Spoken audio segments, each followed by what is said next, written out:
All right, it's Friday, and it's a few minutes after 11 o'clock. Kevin and I got here about 9:30 or so we spent an hour and some odd. We put the front brake together, the new seals in the caliper, and I spent about an hour.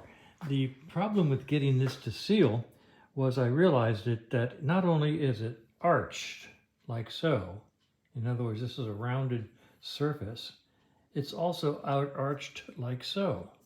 So I was trying to seal on a double arched surface. So I spent about an hour with a file trying to make a flat surface in the middle of a double arch.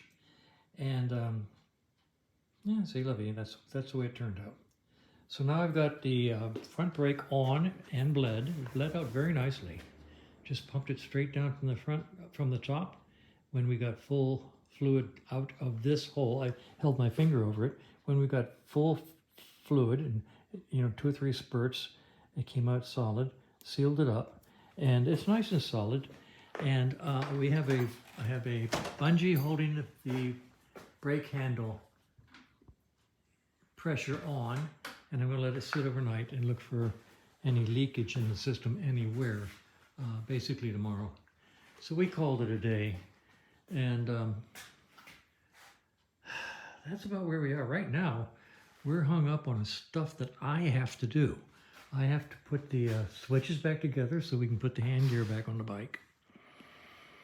I have to rebuild the dashboard with the new lights so we can put that on the bike.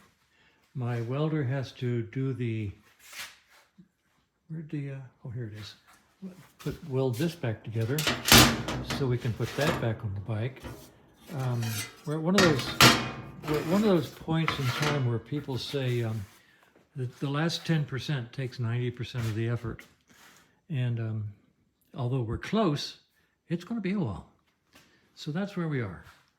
The front end's back on the bike at least. That's nice new tire, and we have brakes, and we have a spinning wheel, and we have the right hand cluster on, and I'm ready to hook things up. Got the headlight here. Instruments have to go back on, and that's where we are.